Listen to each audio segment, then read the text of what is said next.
Hola, soy Mayra y este es el segundo video de la unidad 1 del curso de análisis de las interacciones económicas. En este video vamos a trabajar sobre el concepto de capital. En el video anterior habíamos visto cómo un conjunto de variables se comportaban de la misma manera o de una forma bastante similar en el tiempo, evidenciando durante un largo periodo de tiempo un estancamiento bastante fuerte, un estancamiento relativo durante un periodo largo de tiempo, y a partir de un determinado momento tienen un crecimiento fuerte y sostenido que se prolonga hasta el día de hoy. Lo que vamos a tratar de entender en este video es por qué se dio ese cambio desde un mundo en el cual las condiciones eran estables y a un mundo en el cual cada generación está claramente mejor que la anterior. Para verlo vamos a tratar de entender que una de las cosas que sucedieron fue que en Reino Unido, en momentos justo antes de que se dé ese punto de inflexión, se dio la revolución capitalista, que lo que hizo fue introducir un nuevo sistema económico, que vamos a llamar capitalismo, que está caracterizado por una nueva combinación de instituciones. Nosotros vamos a partir, como ya les hablaba en el video anterior, una de las cosas que nos van a interesar en este curso es tener claridad, precisión sobre las definiciones, sobre los conceptos que estamos trabajando. Entonces, es importante entender que para nosotros el sistema económico es una forma de organizar la producción y distribución de los bienes y servicios en el conjunto de una economía. La producción y la distribución se pueden organizar de diferentes maneras, y la forma en la cual eso sucede es con lo que vamos a llamar sistema económico. En este video vamos a definir cuál es el sistema económico capitalista. Los sistemas económicos están definidos por las instituciones que forman parte de ellos. Las instituciones son los distintos conjuntos de leyes y de costumbres sociales que van a regular esta producción y distribución de manera diferente entre los distintos actores de la sociedad, que pueden ser las familias, los negocios privados, que no siempre van a ser las empresas, y los organismos gubernamentales o el Estado. El capitalismo es un sistema económico en el que las instituciones son tres, son la propiedad privada, los mercados y las empresas capitalistas. Lo que vamos a hacer en este video, en este momento, es tratar de entender qué queremos decir por cada una de estos, definir cada una de estas instituciones. La propiedad privada es el derecho y expectativa de poder disfrutar de una determinada cosa que consideramos propia de nuestra propiedad, poder excluir a otros del uso, o sea que no solamente podemos hacer con nuestra propiedad lo que tengamos ganas, sino que tenemos que poder lograr que los demás no puedan hacer uso de nuestra propiedad. Y a la vez tenemos que poder, para poder definir la propiedad privada, podemos disponer de poder cambiar eso hacia otras personas. O sea, si no lo podemos transferir hacia otras personas, no podemos transferir la propiedad hacia otras personas, tampoco vamos a considerar que es propiedad privada. Entonces se tienen que cumplir tres cosas: que podamos disfrutar de nuestras posesiones en la forma que nosotros tengamos ganas, que podamos decir que otros no pueden disfrutar de nuestras posesiones, y que a la vez podemos cambiar la propiedad hacia otras personas. Una cosa muy importante es que en las economías capitalistas, un tipo de bienes son particularmente importantes, y es importante que estén definidas su propiedad privada, o sea, la propiedad privada de ellas, que son aquellos bienes que usamos para la producción de otros bienes y servicios. A esos bienes, que son los equipamientos, los edificios, las materias primas, todos los insumos que se utilizan en esa producción, vamos a llamarlos bienes de capital. Un elemento que es importante tener en cuenta es que no incluye todos los bienes y servicios que existen en una economía, porque, por ejemplo, el aire o el conocimiento no pueden considerarse de propiedad privada. A continuación, tienen un ejemplo, un ejercicio que tienen colgado en el EVA, que les recomiendo que ahora pausen el video y corran a hacerlo, en el cual tienen que seleccionar cuál o cuáles de las siguientes opciones consideran ustedes que es un ejemplo de propiedad privada.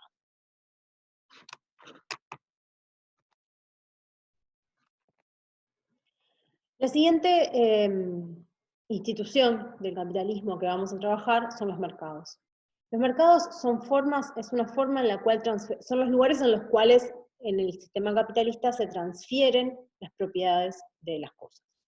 Es importante que estas transferencias en los mercados tienen que beneficiarse mutuamente, o sea, tienen que generar un beneficio mutuo, tanto de la persona que recibe, que deja de ser propietario, como de la persona que pasa a ser propietario. Entonces, en ese mercado nos intercambiamos bienes y servicios a través de un proceso de compra-venta. Un elemento súper importante de esto es que en los mercados las transferencias tienen que cumplir dos condiciones. La primera es que sean recíprocas, es que yo doy algo pero no, y tengo que recibir algo a cambio, ya sea dinero o algún otro bien. Eso es diferente, por ejemplo, de otro tipo de transferencias que pueden ocurrir fuera de los mercados, como ser un regalo o los impuestos, por ejemplo, en los cuales yo doy algo pero no recibo, perdón, como los regalos. En el caso de los impuestos, lo que pasa es que no cumplen la otra condición, que es que no son voluntarios. Esa es otra de las condiciones que tienen que suceder en los mercados. En los mercados, no solo las transferencias tienen que ser recíprocas, sino que además tienen que ser voluntarias. Las tengo que hacer porque yo quiero. Entonces, en ese caso, en el caso de los impuestos, las transferencias no son voluntarias. Yo no pago los impuestos porque yo quiero, sino porque yo debo. Lo mismo sucedería en el caso del robo. En el robo no es ni voluntario ni es recíproco. Y otra de las condiciones que se cumplen la mayoría de las veces en los mercados es que hay algún nivel de competencia entre las distintas empresas. Nuevamente tenemos un ejercicio que está colgado en el EVA para que ustedes realicen, que tienen que seleccionar cuáles de estos espacios de intercambio que están marcados acá, cuáles son considerados para ustedes un ejemplo de mercado. Pongan pausa en el video y vayan a hacer el ejercicio. La más reciente de las instituciones, tanto la propiedad privada como los mercados existían desde antes del surgimiento de la revolución capitalista, es la empresa capitalista. De hecho, la empresa capitalista existe antes de la revolución capitalista, pero no era la forma predominante en la cual se organizaba la producción. Existían, pero no eran la forma más tradicional o la forma en la cual se organizaba principalmente la producción. Una empresa, también la vamos a llamar una firma en algunos casos, es una forma de organizar la producción que tiene que cumplir con las siguientes características. Primero, hay una persona o más que es dueña del conjunto de los bienes de capital que son usados para la producción. Es decir, los bienes de capital tienen que ser propiedad privada de una o más personas. En ese sentido, por ejemplo, Después, la otra condición es que tienen que contratar empleados y pagarles un salario. Es decir, que unas personas tienen que ser dueñas del conjunto de bienes de capital y tienen que ir a otras personas que van a hacer funcionar esos bienes de capital para para generar los productos. ¿Sí? Esas personas vamos a llamar los trabajadores o empleados y deben de recibir un salario o algún tipo de pago por la realización de estas tareas. Los empleados son dirigidos, es decir, se les dice lo que tienen que hacer a través de gerentes, que también pueden ser contratados, para la producción de estos bienes y servicios. Los bienes y servicios que son producidos son propiedad privada de los dueños de las empresas. Y a la vez, esos dueños van a ir hacia los mercados a vender estos bienes y servicios con el fin de obtener una ganancia. Entonces, una cosa bastante importante es que el objetivo es obtener una ganancia. O sea, la empresa capitalista no es que siempre logre obtener una ganancia, porque le puede ir mal, pero el objetivo que tiene, lo que desea, la razón por la cual intercambia estos bienes y servicios en el mercado, es para obtener una ganancia. Entonces, una organización de la sociedad civil que está, por ejemplo, cuyo objetivo es la protección de los niños en situación de vulnerabilidad, no se considera una empresa capitalista, porque el objetivo no es obtener una ganancia. También, por ejemplo, una cooperativa de producción no es una empresa capitalista, porque porque no contratan empleados para los que se paga el salario, sino que los que trabajan son los propios dueños de la empresa, perdón, los dueños de la cooperativa. Y por otro lado, una empresa familiar, por ejemplo, tampoco sería una empresa capitalista, porque no contratan empleados para trabajar, sino que trabaja la propia familia. Una cosa que es bastante interesante de tener en cuenta es que con el surgimiento de las empresas capitalistas como la principal forma de organizar el trabajo, surge también un mercado nuevo, que es el mercado de trabajo. En el mercado de trabajo, los empleadores lo que hacen es demandar trabajo, es decir, tratan de conseguir personas que realicen, que ofrezcan su trabajo y las contratan para realizar el trabajo, para producir en su empresa, y los trabajadores ofrecen su trabajo. Es decir, que tenemos una demanda y una oferta de trabajo, y eso surge a partir del auge de las empresas capitalistas. Otra característica muy particular de las empresas capitalistas es que tienen una gran capacidad, tienen que tener una gran flexibilidad para nacer, expandirse, contraerse y morir.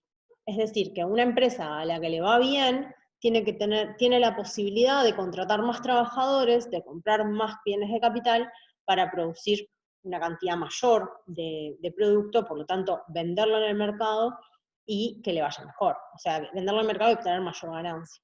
Mientras que una empresa capitalista que le está yendo mal, que no ofrece algo que la gente quiera vender, rápidamente le empieza a ir mal y puede despedir trabajadores o puede reducir su tamaño para hacerse más pequeña y eventualmente cerrar. Esto es distinto que otro tipo de organizaciones de la producción, porque por ejemplo, una empresa familiar no tiene la capacidad pensemos en una granja familiar, ¿sí? O en una chacra familiar, en la cual los dueños son la familia y los que trabajan son los hijos y las hijas y los dueños de la propia familia. O sea, la propia familia es la que trabaja. Si ven que lo que ellos están vendiendo les empieza a ser súper demandado en el mercado y cada vez podrían vender más, la única forma que tienen de aumentar su producción es contratando trabajadores. Y en ese momento, si empiezan a contratar trabajadores, dejan de ser una empresa familiar y pasan a ser una empresa capitalista. Porque, por lo menos de forma automática, no se puede tener más hijos para que trabajen en esa empresa, en la chacra familiar. Lo mismo sucede si la empresa le empieza a ir mal. O sea, si a una empresa le empieza a ir mal, entonces lo que tiene como opción es a una chacra familiar le empieza a ir mal, no va a despedir a sus hijos para reducir su tamaño, sino que en el margen, en la medida en que aún logren la subsistencia familiar, sigue siendo exitosa.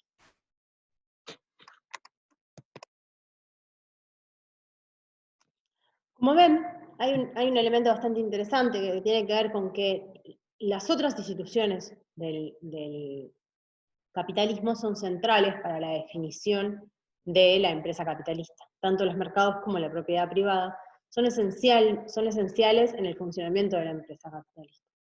Por ejemplo, ¿por qué? Tanto los factores como los factores de producción, los bienes de capital, como el producto, tiene que ser propiedad privada de la empresa, si no, no estamos en condiciones de una empresa capitalista. Y las empresas venden o sea, intercambian lo que producen para obtener una ganancia en los mercados. Entonces, a diferencia de la propiedad privada y los mercados que podían existir antes de la existencia de la empresa capitalista o del sistema capitalista, la empresa capitalista requiere de la existencia de la propiedad privada y de los mercados para su definición. Entonces, nosotros tenemos estas tres instituciones y el capitalismo como sistema económico requiere de los tres. Nosotros podemos tener, por ejemplo, un sistema económico que tenga propiedad privada, como hablábamos recién de la producción familiar, en la cual la familia es dueña de los medios de producción, es dueña de la tierra, es dueña del tractor, es dueña de las semillas, ¿sí? Pero no intercambia sus bienes lo que produce no lo intercambia en el mercado, porque en realidad lo utiliza para la subsistencia, y a la vez no es una empresa, porque no contratan trabajadores, por ejemplo. Y no buscan obtener ganancia. Inclusive si a ese mismo esquema le incluimos un mercado, es decir, un lugar donde estas mismas empresas van a intercambiar los bienes que tienen como excedente, imaginemos que producen un exceso de papas y las van a vender al mercado, aún en ese caso, teniendo un mercado que esté correctamente definido, seguimos estando en una economía de mercado que tiene producción familiar, que tiene propiedad privada, pero todavía no hablamos de capitalismo, porque en este caso no existe la empresa capitalista. Recién para hablar del sistema económico capitalista necesitamos tener los tres elementos, las tres instituciones: la empresa, los mercados y la propiedad privada. El tema es, ahora que ya entendimos que entendíamos todo, o sea, acordamos que entendemos todo por capitalismo y por sistema capitalista, y sabemos que eso surgió en el entorno del momento en el cual se dio el punto de inflexión en el palo de hockey para Reino Unido, ¿estamos seguros de que eso fue el causante del aumento de los niveles de vida de la población? Entonces, en general hay como una gran regla que es como bastante difícil estar seguros, tendremos como que tomar con cuidado la gente que nos dice que algo muy difícil o muy complejo como el capitalismo causa a otra cosa, dado que las cosas que pueden estar por detrás son un montón. Entonces, en ciencia en general, no solamente en economía, en todas las ciencias, para decir que una cosa causa a la otra, tenemos que primero entender por qué, tener la justificación de por qué una determinada causa puede generar un determinado efecto, y por otro lado, juntar evidencia a través de distintos mecanismos para medir las dos, tanto la causa como el efecto, los dos fenómenos que están sucediendo, y saber si efectivamente eso sucedió. Perdón, eso causa algo otro. En el caso de economía es más difícil, porque entender los procesos causales en economía, en ciencias sociales en general, porque los procesos, o sea, la realización de experimentos controlados en los cuales solamente una cosa se esté modificando es bastante complicada. Sin embargo, para la primera parte sí podemos tener como bastante claridad de por qué el capitalismo puede haber llevado a ese aumento en los estándares de vida de forma sostenida y súper rápida. En primer lugar, por el impacto de la tecnología, porque tenemos distintas empresas que van a estar compitiendo en los mercados y por lo tanto tienen incentivos, tienen razones por las cuales adoptar nuevas tecnologías y desarrollar nuevas tecnologías para así producir de forma más barata o con menos insumos una determinada cosa y poder vender más o a menor precio en el mercado y obtener, por lo tanto, mayores ganancias. A la vez, el crecimiento de las empresas y la expansión de los mercados, no solamente dentro de un solo país, sino a todo el mundo, también permitió la especialización de las tareas, tanto entre empresas como dentro de una determinada empresa. Entonces, eso hace que, junto con la revolución tecnológica, aumente un montón la productividad por trabajador. Y de este modo aumenten un montón los estándares de vida. Pero también deberíamos poder juntar evidencia de por qué una cosa llevó a la otra. Para eso, una de las cosas que podemos hacer, y que en la economía a veces recurrimos, son a los experimentos naturales. Los experimentos naturales se basan en contextos en los cuales cambió algo que está por fuera del control de las otras cosas y que no modificó, o sea, que no cambió por culpa de las otras cosas. Entonces, en este ejemplo, lo que vemos es la evolución del PIB per cápita entre 1950 y 1989 para distintos países, y lo que vamos a buscar, vamos a tratar de ver en el ejemplo, es la evolución diferente que tuvieron las dos Alemanias a partir de que una siguió siendo capitalista, que es la Alemania del oeste, y Alemania del Este, que pasa a ser centralmente planificada, la Alemania occidental. Lo que vemos es que no había nada que hiciera que antes de ese cambio las dos economías fuesen diferentes, porque culturalmente y en la distribución de recursos naturales eran relativamente similares. De todos modos vemos que Alemania occidental, que es este punto celeste, esta línea celeste, Igual empezó desde un nivel superior que Alemania Oriental, pero eso se debe a que la guerra, antes o sea, la Segunda Guerra Mundial impactó de forma diferente en las dos Alemanias. Lo que vemos es que la Alemania occidental, que mantuvo el sistema capitalista, tuvo un crecimiento mucho más rápido, mucho más fuerte, que la Alemania oriental, que pasó a un sistema planificado. Lo que vemos también es que países que antes empezaron en una situación peor que Alemania oriental, pero mantuvieron sistemas capitalistas, tuvieron también un crecimiento bastante fuerte, inclusive vean como Japón llega a alcanzar a Alemania occidental, mientras que en ese mismo periodo Alemania oriental queda bastante por detrás. Lo que nos muestra este experimento es que, al menos en parte, no nos muestra que el causante efectivamente de ese crecimiento que hubo sea el sistema capitalista, pero sí nos muestra que en el mismo periodo Alemania occidental tuvo un desempeño mucho mejor que Alemania oriental. Hasta acá viene este video. En el video número 3 vamos a ver cómo los distintos países, cómo el capitalismo funciona de diferentes formas en distintos países y cuáles son las consecuencias que eso tiene en términos de la velocidad de crecimiento.